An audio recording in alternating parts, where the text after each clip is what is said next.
السلام عليكم. لو حابين تاكلوا فطير يكون طري مورق يبقى لازم تشوفوا الفيديو ده. اسهل واسرع طريقة للفطير من غير ولا وقت ولا مجهود. لو اول مرة تجربوا الفطير يبقى لازم تجربيه بالطريقة دي علشان بجد سهلة جدا وهتعجبك. شايفين الفطير طري ازاي ولا التوريقة بتاعته بجد تحفة؟ تعالوا كده على طول نشوف الطريقة. بس لو اول مرة تشوفوني، انا اسماء شاور ودي قناتي. ما تنسوش تشتركوا في القناة ولايك وشير لو عجبكم الفيديو. اول حاجة كده هنقول بسم الله الرحمن الرحيم ونصلي على الرسول. اللهم صل وسلم وبارك عليك يا حبيبي يا رسول الله. جبت بقى الطبق ده، حطيت فيه كوباية وربع من المية، ونزلت عليهم بمعلقة سكر كبيرة ونص معلقة صغيرة كده من الملح، وهدوبهم مع بعض كويس بالشكل ده. بعد كده هنزل عندي بنص كيلو من الدقيق اللي هم 4 كوبايات بمج الشاي، وهقلب بقى كده الدقيق في المية كويس لحد ما يختلطوا مع بعض ويكوروا عجينة معانا كده. هشيل بقى المعلقة كده خالص وابدأ اعجن كويس جدا بايدي. لو احتاج معاكي مية هتضيفيله شوية صغيرين كده، بس ما تكتروش مية علشان احنا مش عايزين العجينة تكون طرية، احنا عايزين العجينة تبقى متماسكة كده، مش عايزة فيها اي تلزيق خالص. بعد ما عجنت العجينة كويس هغطيها بكيس كده واسيبها حوالي ربع ساعة تريح معايا. بعد ربع ساعة بشيل بقى العجينة دي كده وبرش تحتها رشة من الدقيق علشان اعرف افرد معايا العجينة بالشكل ده. نفرد بقى في العجينة كده، مش لازم نرقق العجينة خالص، انا هعملها معاكم بسمك تخين عادي جدا، يعني مش هتاخد معانا ولا وقت ولا مجهود زي ما قلتلكم. من كتر ما هو سهل كده هتعملوه كل يوم. خلاص كده انا فردت العجينة بالسمك اللي انتوا شايفينه ده، تخينة عادي، مش لازم نرقق العجينة ومش هيجرى اي حاجة. هجيب معايا بقى هنا زبدة، معايا كوباية من الزبدة. انا استخدمت هنا زبدة فرن، بتبقى حلوة جدا ومش غالية خالص، ممكن كمان يكون سعرها زي سعر السمنة الصناعي اللي احنا بنجيبها العادية.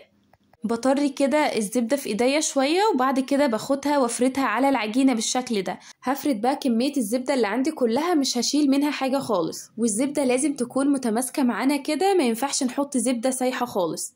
بعد ما فردت كل كمية الزبدة اللي عندي زي ما انتوا شايفين بالشكل ده، هبدأ ألفها رول بقى زي ما انتوا شايفين كده. همسك الأطراف وألفها كده. أظن مفيش أسهل ولا أبسط من كده، طريقتها سهلة جدا. خلاص كده بعد ما لفتها رول بالشكل اللي انتوا شايفينه ده، هجيب بقى كده السكينة واقطعها. لو حابين الفطير كبير هتعمليها فطيرتين 2 بس، النص كيلو هيعمل معاكي فطيرتين كبار.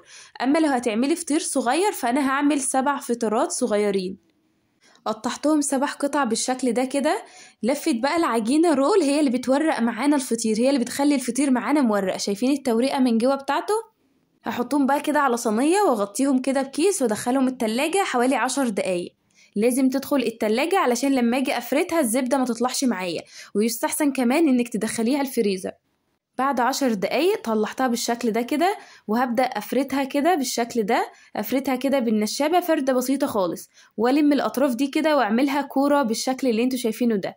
بروح لماها ومكورها كده.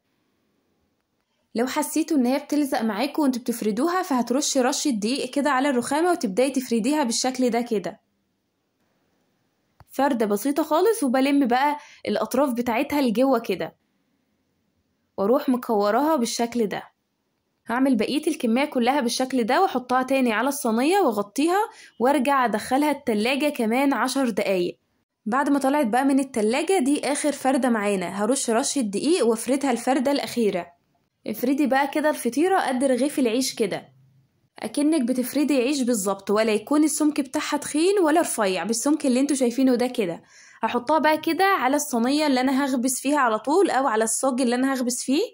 واعمل بقى الفطيرة اللي بعدها رشة دقيق كده بسيطة وابدأ افردها زي ما انتوا شايفين، مفيش اسهل من كده. هخلص بقى بقية الكمية كلها بالشكل ده. بعد ما خلصت فرد الفطير كده على الوش بقى بمعلقة سمنة بلدي كده، هتدينا طعم وريحة حلوين جدا. واروح دهنة الوش. بعد ما بدهن الوش بسيبها تريح كمان 10 دقايق علشان لما تدخل معانا الفرن تقب كده وتلاقي الفطيرة نفخت معاكي في الفرن. الفطير بيدخل على درجة حرارة 200، لازم درجة حرارة عالية علشان ما يجلدش معاكم وينفخ معاكم كده، كمان علشان الفطير يطلع معاكم طري وما ينشفش معاكم. بحط الفطير كده في الرف الوسطاني وبولع من فوق ومن تحت لحد ما يحمر معانا ويبقى بالجمال اللي انتوا شايفينه ده.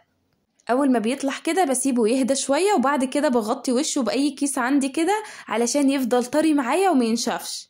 كده خلصنا الفطير بتاعنا، شايفين الجمال؟ واخد لون حلو جدا من فوق ومن تحت وطري ومورق. بصوا مفيش احسن من كده بقى، احلى فطير بجد. هتجربوه، جربوه بقى علشان بجد يستاهل التجربة.